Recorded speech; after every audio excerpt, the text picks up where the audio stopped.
5 millibars.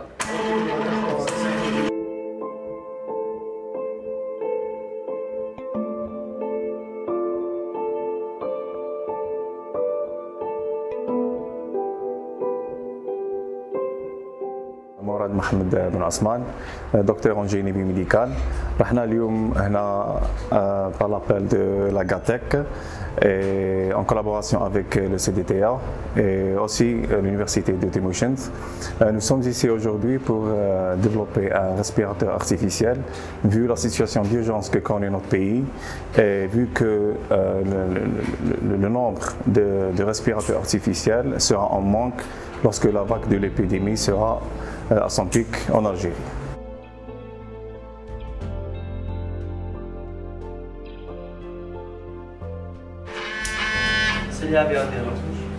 بسم الله الرحمن الرحيم. معكم عبد المؤمن العرفي رئيس مصلحة البحث والتطوير في جاتك.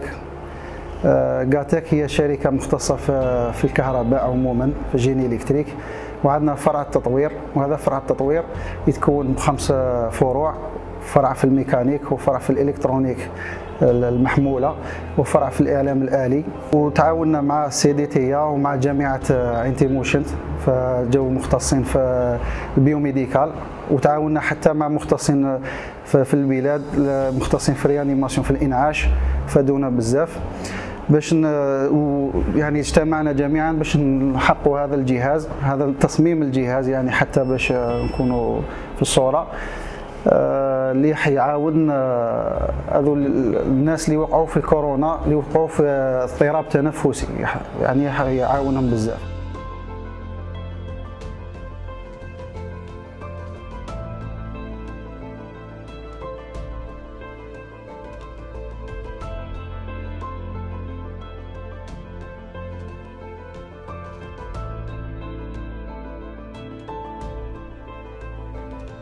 Riyad Brahimi, je suis le président directeur général de la SPA Global Algerian Technology.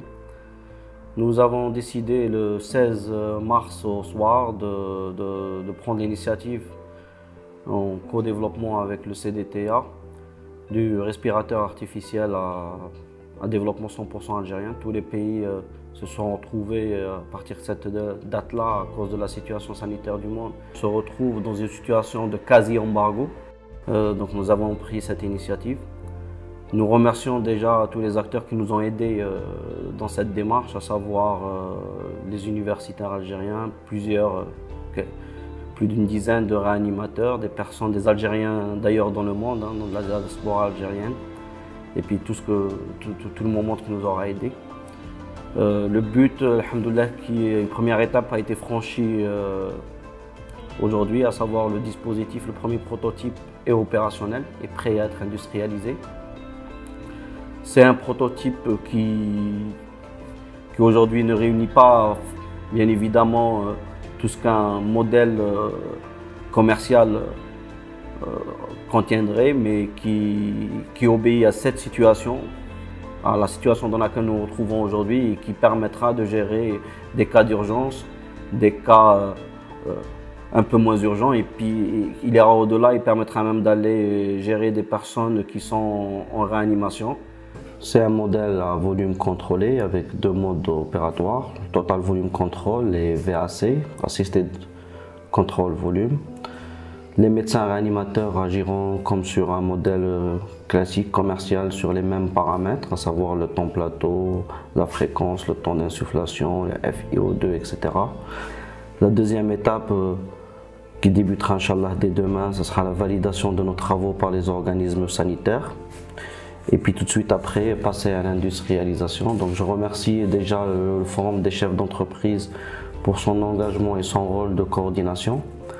Dans la commission d'ailleurs que je préside au sein du Forum Recherche et Développement et Université, nous allons tout de suite entamer une démarche de mobilisation de la totalité de nos membres. Plusieurs se sont d'ores et déjà manifestés avec le soutien de l'État et des organismes de notre chère patrie pour que rapidement nous puissions délivrer des respirateurs d'une façon complètement gratuite à nos hôpitaux, aux patients algériens et aux Algériens d'une façon générale.